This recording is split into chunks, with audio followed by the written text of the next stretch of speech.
எல்லாருக்கும் வணக்கம். ரொம்ப மாதம் ஆயிடுச்சு நான் வீடியோ போட்டு. ஏன்னா டைம் இல்லாததான் பிரச்சனை, நிறைய வேலை. ஸோ இன்றைக்கி என்னோடய ஸ்டூடெண்ட்டுங்க கேட்டாங்க, எப்படி மேடம் ஈஸியாக டைப்ரைட்டிங் எக்ஸாமில் பாஸ் பண்ணலாம், ஏதாவது ஒரு டிப்ஸு சொல்லுங்களேன். நான் சொன்ன ஒரே ஒரு வார்த்தை, ரெகுலர் ப்ராக்டிஸ், டெய்லி வரணும், ஒரு நாள் கூட லீவ் எடுக்காமல் வரணும். அதே மாதிரி நீங்கள் வாய் விட்டு சொல்லிட்டு அடிங்க. கீபோர்டையும் புக்கையும் பார்த்து கண்டிப்பாக அடிக்கக்கூடாது. நான் அப்படி தான் ப்ராக்டிஸ் கொடுப்பேன். எப்போவுமே புக்கை மட்டும்தான் பார்க்கணும். அந்த பெல் சவுண்டு, நம்மளோட மிஷினோட பெல் சவுண்டு மேலே தான் நம்மளோட ஞாபகம் ஃபுல்லாக இருக்கணும். அப்படி தான் சொல்லுவேன். டென்ஷன் இல்லாமல் இருக்கணும். ஒரு நாளைக்கு வர்றது, அப்புறம் 2 நாளைக்கு லீவ் எடுத்துக்கிறது, அடுத்த நாள் வர்றது, அப்புறம் பார்த்தீங்கன்னா இன்றைக்கி 2 மணி நேரம் அடிக்கிறேன் அப்படிங்கிறது. ஒரே நாளில் இன்றைக்கி சாப்பிட்லன்னா நாளைக்கும் சேர்த்து சாப்பிட்டுக்கலாம் அப்படின்னு நம்ம என்றைக்காவது ஒரு நாள் நினைக்கிறோமா? காலையில் சாப்பிட்ல, நைட்டு 2 நேரத்துக்கு சாப்பிட்டுக்கலான்னு நினைக்கிறோமா? இல்லையே.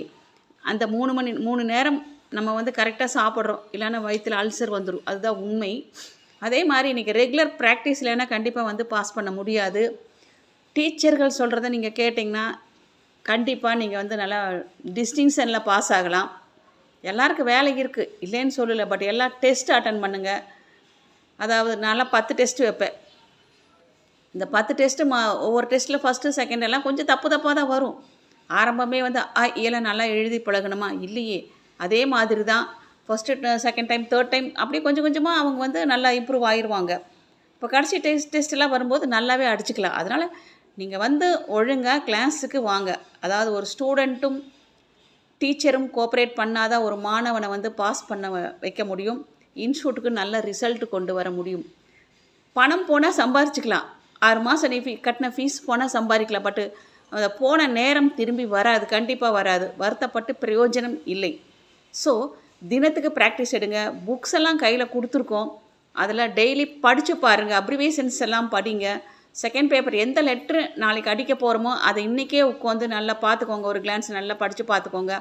டவுட் இருந்தால் பென்சிலில் அண்டர்லைன் பண்ணுங்கள். வந்தோன்னே கேட்டுட்டு அடிங்க. பாதி அடிக்கும்போது எந்திரிச்சு கேட்காதீங்க.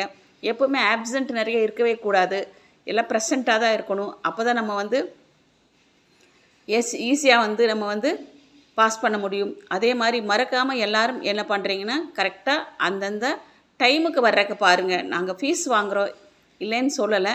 பட் அதுக்காக நீங்கள் சொல்கிறதெல்லாம் நாங்கள் கேட்டிருக்க முடியாது. முடிஞ்ச வரைக்கும் பஞ்சுவாலிட்டி கீப்பப் பண்ணுங்கள், டிசிப்ளின் கீப்பப் பண்ணுங்கள். அப்போ தான் டைப்ரைட்டிங் எக்ஸாமாக இருந்தாலும் சரி, எந்த எக்ஸாமாக இருந்தாலும் சரி, வாழ்க்கையில் முன்னேறணும் அப்படின்னு எண்ணம் இருந்தாலும் சரி, இதை ஃபாலோ பண்ணிங்கன்னா கண்டிப்பாக பாஸ் பண்ணலாம். இதுதான் என்னோடய டிப்ஸு.